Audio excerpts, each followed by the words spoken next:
माघ मास महात्म वर्णन। महर्षि व्यासी बोले, प्राचीन काल में मुनि वशिष्ठ जी ने अनेकों फल का देने वाला माघ स्नान का महात्म राजा दिलीप से कहा था। सो हे सूत जी, वह मैं तुमसे कहता हूँ। सूत जी बोले, हे भगवान, मैं आपका शिष्य हूँ, कृपा कर मुझसे माघ महीने के शुभ महात्म को लोक कल्याण कहिए। प्रथम इसको किसने प्रकाशित किया, इसका क्या फल है? व्यास जी बोले, हे सूत जी, तुम धन हो जो लोक कल्याण तुमने ऐसा प्रश्न किया है।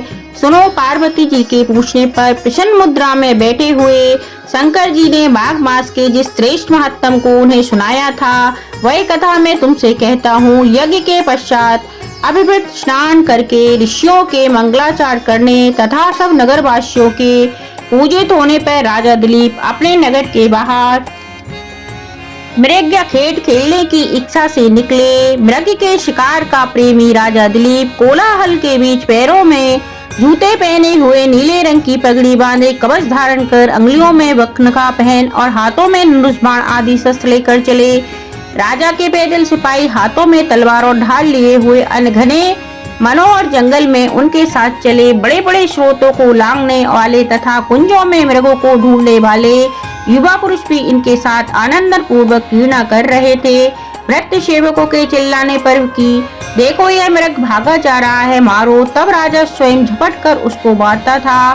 फिर इधर उधर वन स्थली में उड़ते मोरों के झुंड को देखता था, पर घबराए हिरणियों के झुंड जिनके बच्चे सब दिशाओं में भाग रहे थे। कहीं शियार भयंकर बोली बोल रहे थे, कहीं हाथियों के झुंड शोभा बढ़ा रहे थे, कहीं खोखलों में उल्लू बोल रहे थे, कई सिंहों के पदचिन्ह दिखते थे, कहीं सादुल के नखों से विदीर्ण मृगों से रक्त से भूमि लाल हो रही थी, कहीं दुग्ध भरे थनों से भैंस घूमती थी जो मानो घर के आंगन की भूमि प्रतीत होती थी, कहीं कहीं वृक्षों की घनी छाया थी और कहीं जंगली पुष्पों से वन सुगंधित हो रहे थे, कहीं पर लता ग्रह पर भोरे गुंजित कर हो तोरण सा बना रहे थे, कहीं भयानक बिलों से सर्प की केचली बाहर निकल रही थी और कहीं बड़े बड़े अजगर दिखाई दिए, कहीं दावानल की ज्वाला की ज्योति शिलाओं पर दिखाई देती थी, कहीं पर व्याघ्र के भय से हल्ला सुनाई पड़ता था। इस तरह टेढ़े मेढ़े कांटेदार घने वृक्षों के भयंकर जंगल में घुस गया। तब राजा ने उसका बहुत पीछा किया, परंतु निर्जन स्थान में मृग को ना देखकर भ्रमित हो प्यास से राजा का कंठ सूखने लगा। तब जल की खोज में वह इधर उधर भटकता हुआ आगे चला। थोड़ी दूरी पर घने वृक्षों से घिरा हुआ अति सुंदर एक बड़ा सरोवर दिखाई दिया, जिसके चारों तरफ तरह तरह के फूल खिल रहे थे। जल स्वच्छ था और सुंदर घाट बने थे, जिसमें बड़े बड़े कमल खिल रहे थे, उन पर भौरे गूंज रहे थे। कमलनी के पत्ते से घिरे हुए कमल मरकत मणि नीलम के समान दिखाई पड़ते थे।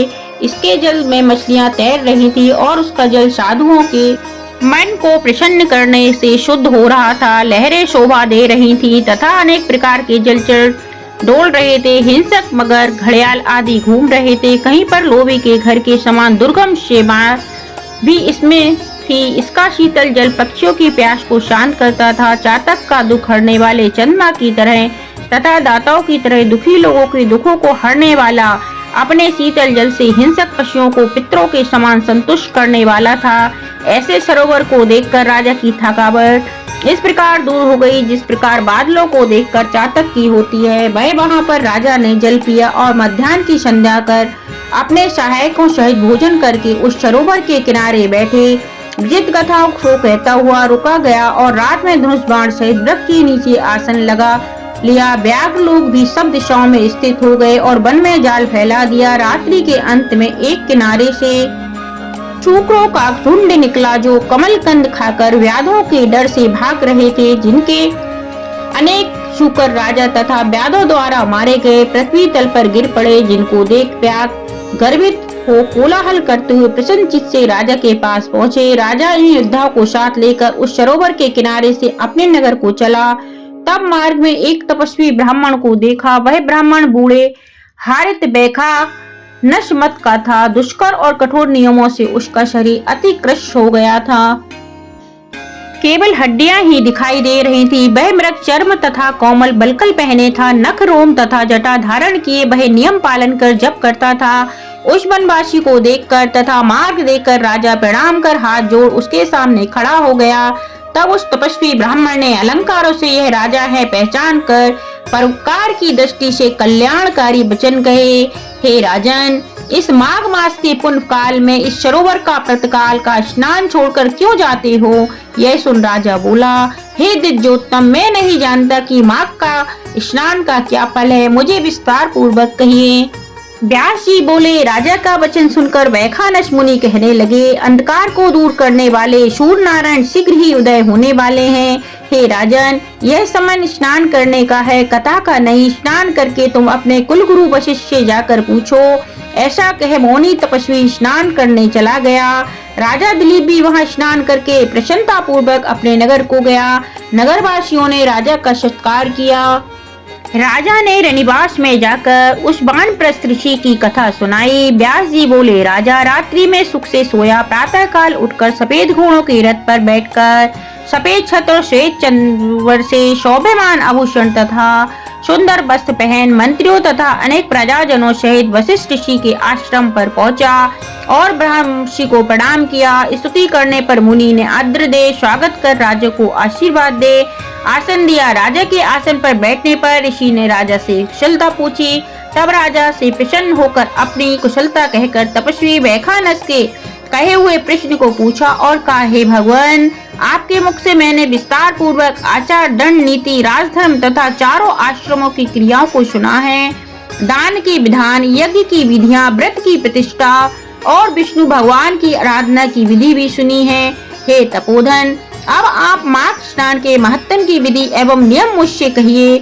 वशिष्ठ जी बोले, हे राजन, अपने तीनों लोकों के कल्याण करने वाले मुनि तथा वनवासियों के भी अंतकरण को पवित्र करने वाले इस माघ स्नान के बारे में पूछा।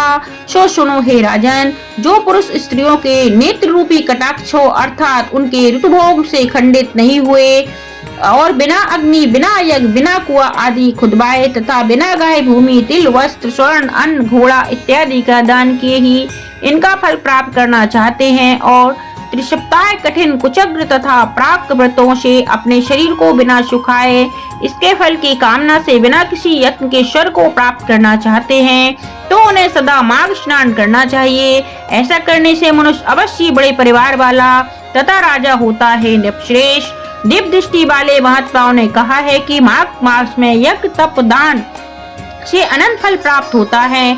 सकाम अथवा प्रजा के हित के लिए हरि भगवान के निमित्त जो स्नान करता है उसकी काया की शुद्धि, प्रीति, ऐश्वर्य तथा चारों प्रकार के फलों की प्राप्ति होती है। अदिति ने 12 वर्ष तक मकर संक्रांति में अन्न त्याग कर माघ मास में स्नान किया था, जिसके प्रभाव से उसके तीनों लोकों को उज्जवल करने वाले 12 पुत्र उत्पन्न हुए। माघ में स्नान करने से ही रोहिणी सौभाग्यशाली और अरुंधति दानशील हुई और सची इंद्राणी रूप सुंदरी होकर सतखंड गृह में निवास करती हैं।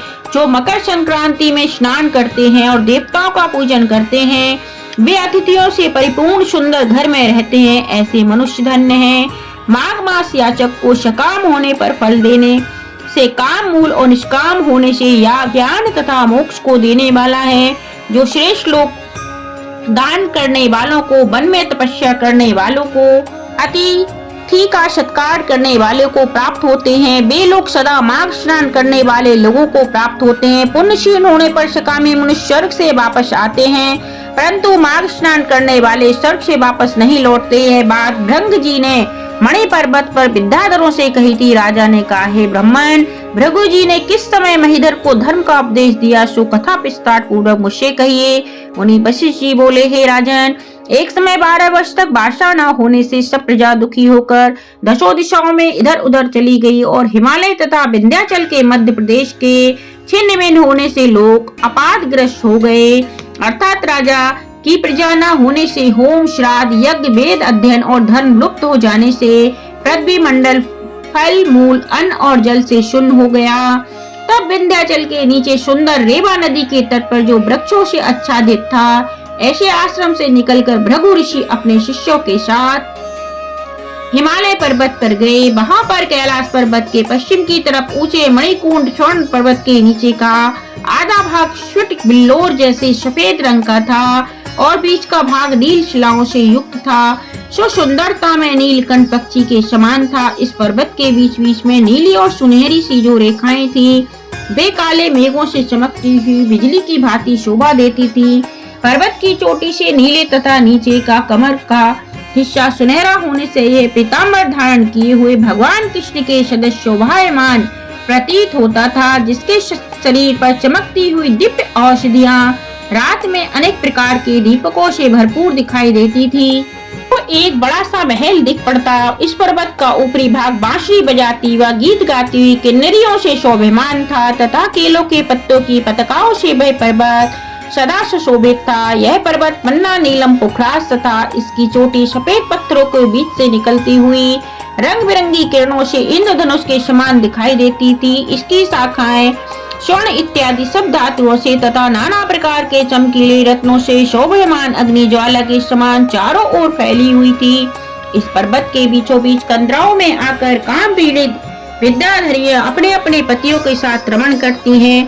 प्राणायाम करने वाले सब प्रकार के कलेशों से परे बैरागी लोग उसकी गुफाओं में दिन रात ब्रह्मा का ध्यान करते। उसकी सुंदर इस गुफाओं में हाथों में रुद्राक्ष की माला लिए हुए हाथे खुले हुए नेत्रों से सिद्ध लोग शिव जी की आराधना करते हैं। सब दिशाओं में मंदार के फूलों की सुगंधित महक रही है। गिरते हुए झरनों का जल सदा सुंदर शब्द करता रहता है। जंगली हाथी अपने बच्चों को साथ पर्वत के नीचे के भाग में खेल रहे हैं तथा कस्तूरी वाले मृग और रंग बिरंगे हिरणों के झुंड वहां पर कीर्णा कर रहे हैं। चमड़ी गाय तथा नाना प्रकार के पशु पक्षी वहां कीर्णा करते हैं। कबूतर, चकोर, पपीहा इत्यादि पक्षी वहां बोल रहे हैं। यह पर्वत सदा राजहंस तथा मयूरों से शोभायमान दिख पड़ता है। इसी कारण यह सोनोरी चोटी का पर्वत हेमकूट कहलाता है। यहाँ सदा देवता, ग्वैक और अप्सरा आदि निवास करते हैं। राजा बोले, हे भगवान, सब सिद्धियों का निवास स्थल तथा अनेक आश्चर्यकारी बातों से यह पर्वत कितना ऊंचा और कितना लंबा चौड़ा है सो कहिए। ऋषि बोले, यह पर्वत 36 योजन ऊंचा है, इसकी चोटी 10 योजन चौड़ी है और जड़ में 16 योजन चौड़ा है तथा जो हरिचंदन, आम, मंदार, देवदारू, सरल तथा अर्जुन के वृक्षों से सुशोभित है। काल, अगरू, लवंग के वृक्षों से तथा लता गृह और कुंजों में शोभायमान है, जो सदा फल फूलों से परिपूर्ण रहता है। दुर्भिक्ष से पीड़ित भृंग जी इस सुंदर पर्वत की छटा को देखकर प्रसन्नचित्त हो वहीं रहकर कंदराओं, वन और उपवनों में बहुत दिनों तक तप करते रहे। हे राजन, एक दिन उस पर्वत पर से विद्याधर स्त्री पुरुष का एक जोड़ा उतरकर भृगु ऋषि के आश्रम में आया। दुखी होने के कारण उन्होंने पास आकर मुनि को नमस्कार किया। इनको देखकर भृगु जी ने सुंदर शब्द बोले, हे विद्याधर, तुम दोनों क्यों दुखी हो? अपने दुख का कारण कहो। ऋषि के वचन सुनकर विद्याधर बोला, हे तपस्वियों में श्रेष्ठ, मेरे दुख का कारण सुनिए। फल के फल से मुझे स्वर्ग मिला और देव शरीर को प्राप्त हुआ, फिर किस पाप कर्म से मेरा मुख व्याघ्र जैसा हुआ, इस कारण मुझे शांति नहीं होती, अत्यंत व्याकुल रहता हूँ। यह मेरी पत्नी अति स्वरूपवती, मधुर वाणी बोलने वाली, कल्याणी, नाचने गाने में अत्यंत चतुर तथा सब लक्षणों से युक्त है। इसने अपनी कुमार अवस्था में 7 सुर वाली बीड़ा बजाकर मुग्ध भाव से सुरीले कंठ से गाकर गीतरा सभिज्ञ नारद जी को संतुष्ट किया। कुबेर को भी इसने अपनी बीड़ा के बजाने से प्रसन्न किया। इसकी वक्र गति से गंध पंचम स्वर को सुनकर शिवजी भी रोमांचित हो गए। इसके समान स्वर्ग में दूसरी कोई भी श्रेष्ठ नितंबनी स्त्री नहीं है। कहाँ पर चंद्रमुखी सुंदर स्त्री, कहाँ मैं व्याघ्र मुख वाला मनुष्य, इससे ही ब्राह्मण, यही चिंता मेरे हृदय को सदा जलाती रहती है। वशिष्ठ जी बोले। विद्याधर के ऐसे वचन सुनकर त्रिकाल दृष्टि भृगु जी हंसकर बोले, हे विद्याधरों में श्रेष्ठ, सुनो, कर्म की विभिन्न फलों से ज्ञानवान भी मोहित हो जाते हैं। जैसे मक्खी के पैर विषम विश्व के समान होते हैं, उसी प्रकार कर्म का फल भी दारुण होता है। कभी छोटा सा पाप का भी फल दुखदायी होता है। माघ मास की एकादशी के दिन उपवास करके ददासी के न आने से पहले ही तुमने अपने शरीर में तेल लगाया था, इस कारण तुम व्याघ्र हुए। स्वच्छ एकादशी के दिन उपवास करके ददासी को तेल सेवन करने से प्राचीन समय में राजा पुरुरावा को भी कुरूप शरीर मिला था, जिसे देखकर वह बहुत दुखी हुआ और हिमालय पर्वत पर देव शरीर के किनारे पर गया। महाप्रीति पूर्वक शुद्ध स्नान कर उस शासन पर बैठे घनश्याम कमल नेत्रों वाले शंख चक गदा पदम पीताम्बर कौस्तुभ कुमड़ी तथा वनमाला धारी हरि भगवान का राजा ने जितेंद्रिय को हृदय में चिंतन कर 3 मास तक निराहार रहकर दारुण तप किया। 7 जन्मों के तप के बराबर भगवान विष्णु राजा के थोड़े ही चिंतन से प्रसन्न हो गए। माघ की शुक्ल पक्ष की द्वादशी को मकर के सूर में भगवान ने प्रसन्न होकर अपने शंख से राजा को पवित्र किया। उसको तेल लगाने की बात याद कराते हुए भगवान ने उसे बहुत ही सुंदर रूप दिया, जिसके रूप को देखकर देवनायिका उर्वशी भी उसे चाहने लगी। इसी प्रकार वर पाकर राजा अपने पुर को चला गया। हे विद्याधर, इस तरह ही कर्म की गति को जानकर तुम दुखी क्यों होते हो?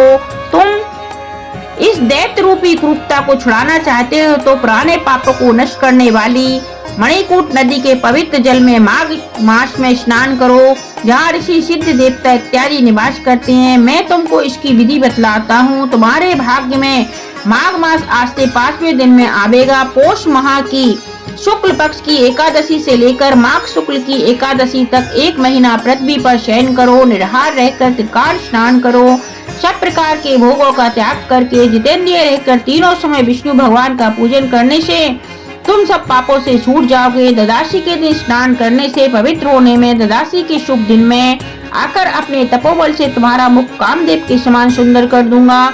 हे विद्याधर, अब तुम इस वर वर्णी के साथ सुख पूर्वक क्रीड़ा करो। माघ मास के प्रभाव को जानकर सदा माघ स्नान करो। हे राजेंद्र, इस तरह सर्वज्ञ महात्मा भृगु जी ने विद्याधर को एक गाथा फिर और सुनाई। माघ मास में विपत्ति तथा तापों का क्षय होता है, जो सब यज्ञों से अधिक है, सब तरह के दान के फल को देता है। विद्याधर यज्ञों के यज्ञों से तीव्र तप के से माघ मास अधिक गुजरता है। पुष्कर, कुरुक्षेत्र, ब्रह्मावत, प्रकटदक, काशी, प्रयाग तथा गंगा सागर आदि के संगम स्थानों में जो फल 10 वर्ष तक नियम धारण करने से मिलता है, वही फल माघ मास में 3 दिन स्नान करने से निश्चय ही मिल जाता है। जो चिरकाल तक स्वर्ग में रहकर चाहे वे मकर के सूर में कहीं भी जल में स्नान करे। हे राजन, आयुष, आरोग्य, संपत्ति रूप कल्याण और गुण प्राप्ति के इच्छुक व्यक्ति को, पाप और दरिद्रता से डरने वाले मनुष्य को, दरिद्रता, पाप और दुर्भाग्य रूपी कीचड़ को धोने के लिए माघ स्नान से बढ़कर कोई और उपाय नहीं। माघ स्नान चाहे श्रद्धा अथवा अश्रद्धा से कैसे ही किया जावे, पूरा फल देता है। बिना कामना के या कामना से भी कहीं भी घर के बाहर जल में माघ स्नान करने वाले इस लोक और परलोक में दुखी नहीं पाता। महीने के दोनों पक्ष में चंद्रमा के घटने और बढ़ने की तरह पाप नष्ट हो जाते हैं, पुण्य फल बढ़ते हैं। खान में अनेकों प्रकार के रत्न पैदा होने की तरह पुत्र पोत तथा संपत्तियां बढ़ती हैं। जैसे कामधेनु समस्त कामनाओं को और चिंतामणि सब चिन्तित फलों को देता है, उसी प्रकार से माघ मास स्नान सब मनोरथों को अवश्य पूर्ण करता है। जैसे सतयुग में तप करने से तथा त्रेतायुग में यज्ञ करने से जो पूर्ण फल प्राप्त होता है, वही फल द्वापर और कलयुग में माघ स्नान से प्राप्त होता है। हे भूपति, सभी वर्णों तथा सभी आश्रमों को माघ स्नान धन की धारा अवश्य बरसाता है। भृगु जी के वचन सुनकर विद्याधर ने उसी आश्रम में रहकर माघ मास में उनके साथ पर्वत के झरने के सरोवर में विधि पूर्वक अपनी स्त्री के साथ स्नान किया। भृगु जी की कृपा से विद्याधर देवमुख हो जाने से पत्नी सहित सब मणि पर्वत पर आनंद से रहने लगा। तब प्रसन्न चित्त होकर उस पर अनुग्रह करके भृगु जी विंध्य पर्वत पर आए और विद्याधर का मुख कामदेव के समान सुंदर करके वह नियमों से छुटकारा पाकर विंध्य पर्वत से उतरकर अपने शिष्यों के साथ रेवा नदी के तट पर अपने आश्रम में आए। यह माघ महत्तम संपूर्ण भुवनों का सार है। हे राजन, द्विजवर, भृगु जी के द्वारा विद्याधर को कहा गया इस महत्तम को जिन नित्य सुनता है, उसको देवताओं के समान संपूर्ण कामनाएं प्राप्त होती हैं। बोलो माघ स्नान की जय।